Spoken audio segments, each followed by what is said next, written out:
今個禮拜真係落咗好多雪，遇到啲咁惡劣嘅天氣，就最啱用呢一段時間嚟幫部單車做一啲維修。今集就會教大家拆除同埋安裝呢一個五通軸心，即係 bottom bracket。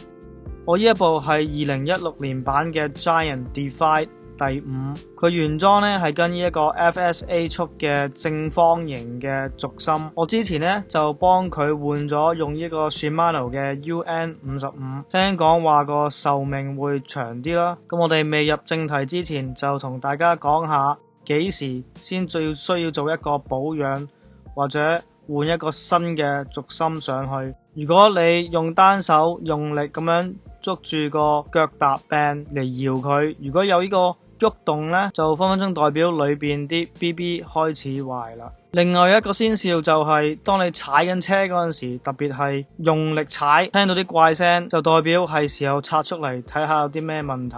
一般嚟講，呢啲軸心嘅壽命都幾長下嘅，就要睇下你個 model 啦、踩嘅路線啊、踩嘅方法啊、氣候啊，都會有影響嘅。而我呢一款呢個標籤就話壽命呢係有8000至到16000 km 嘅，有啲 bearing 呢就可以拆出嚟，然後做呢個維修保養嘅。但係我呢一個款呢就係密封式嘅，當佢有問題呢，你就要成個換走佢嘅要。我本人就覺得拆呢一個五通軸心做呢個維修呢，可以話係最麻煩嘅。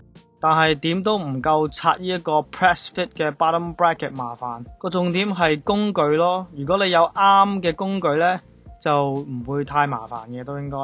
咁講翻頭先怪聲啦，以我自己同埋其他車友嘅經驗話俾我聽呢，呢啲怪聲呢就唔一定永遠都係由呢個軸心嚟嘅，就建議你 check 清咗其他部位先咯。有時啲聲呢會嚟自呢一個前面嘅變速器嗰幾粒螺絲同個車架嘅連接點鬆咗咧，都會有啲聲嘅。甚至乎你個腳踏同埋個卡片位之間都可以造成啲怪聲嘅。如果你中意踩單車，特別係公路車，就記得訂閱我哋呢一個頻道，仲有撳埋個鐘仔，就唔會錯過下一條片嘅 upload。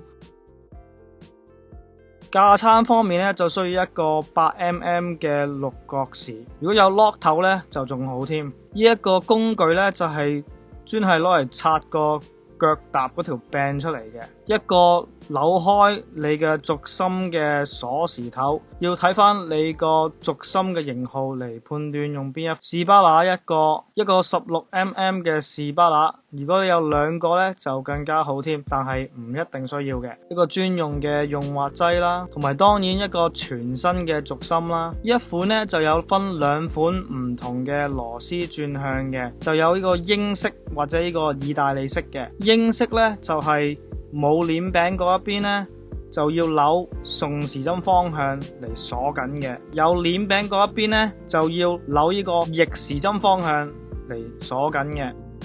而呢一個意大利款式呢，兩邊呢都係扭呢個送時針方向嚟扭緊嘅。呢一個車架係用呢一個英式嘅。第一樣嘢做呢，就要用呢一個8mm嘅六角匙頭嚟扭鬆呢粒螺絲啦。個巧妙呢，就係用另外一隻腳踩住另外嗰邊嘅腳踏，等佢扭嗰時唔會轉啊。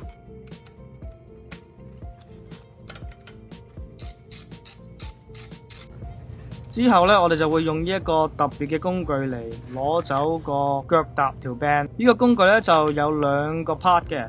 首先呢，就係黑色呢一個部分啦，就用嚟扭翻入去頭先我哋啱啱拆咗嗰個六角匙嗰個位度扭入去。扭上咗去之後呢，就可以將呢條銀色嘅螺絲扭入去嚟褪個腳踏出嚟嘅。OK， 首先就扭一個黑色嘅螺絲頭上去先啦。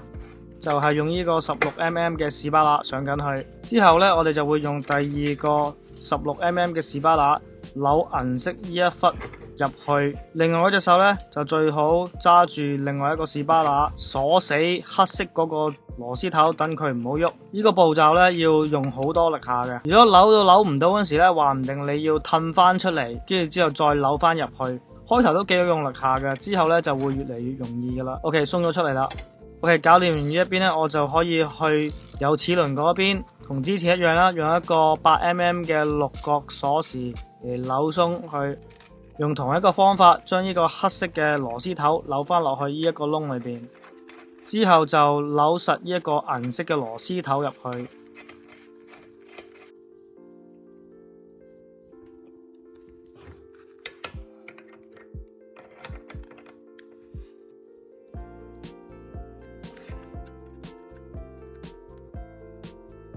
去到呢一刻咧，就最好鬆開條單車鏈。OK， 我哋拆咗個腳踏出嚟啦，連埋個鏈柄。下一個步驟咧，就係用呢一個專係用嚟鬆開呢一個車軸嘅鎖匙頭。就首先鬆開冇鏈柄嗰一邊先啦。佢啲牙咧就唔係好深嘅，所以咧個巧妙咧就係要用隻手大力啲咁樣握落去，同埋隻手一定要夠直啊！如果唔係又會有機會滑牙嘅。另外嗰隻手咧就可以扯住個單車架嚟定位嘅。呢一邊係要逆時針方向嚟扭鬆嘅。OK， 扭完啦。而家咧我哋就可以去翻有鏈柄嗰一邊。呢一款咧頭先講過啦，係英式嘅，所以咧要扭呢一個順時針方向嚟扭鬆佢嘅，同之前一樣啦。最緊要隻手要夠直啦，同埋用力握落去啦要。OK， 扭完鬆完之後咧，就可以成個軸心咁樣攞出嚟噶啦。嗰啲聲咧就應該係來自呢一個 BB 裏邊係壞咗或者鬆咗嘅。間唔中咧，你都可以抹乾淨之後咧，補翻少少油，扭翻緊佢咧，就分分鐘可以令到嗰啲聲冇嘅。我聽過啲人咧用水喉膠布啊，甚至乎用呢一款咧有銅成分嘅軸心油都可以有幫助嘅。OK， 我哋抹走舊嗰啲去，用個牙刷掃乾淨裏邊嗰啲坑紋位，補翻啲新油落去，然後對清楚舊同埋新嘅軸心，對清楚上面嗰啲標籤，肯定嗰啲 size 係一樣嘅。OK， 之後我哋就可以安裝翻上去個車架度，由有鏈柄嗰一邊放條軸心入去。Again， 呢一款呢係英式嘅，所以上緊呢係要扭呢個逆時針方向。通常呢，安裝啲全新嘅零件呢，最好呢就首先扭緊佢先，然後跟住呢鬆翻佢少少，再用力扭翻緊佢。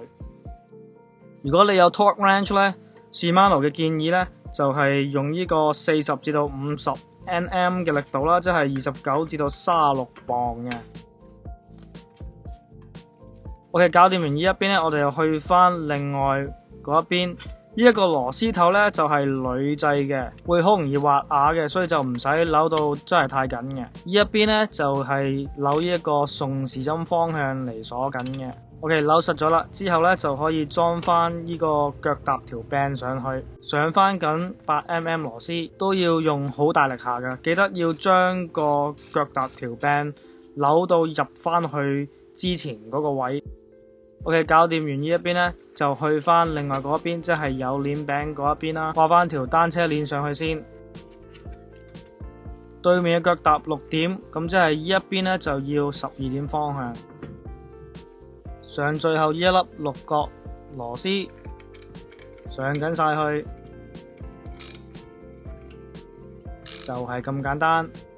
希望呢一條短片會幫到大家啦。如果你中意呢一類型嘅 DIY 片呢，就記得俾個 like、訂閱同埋撳埋個鐘仔。今集就講到咁多啦，多謝收睇，下次見。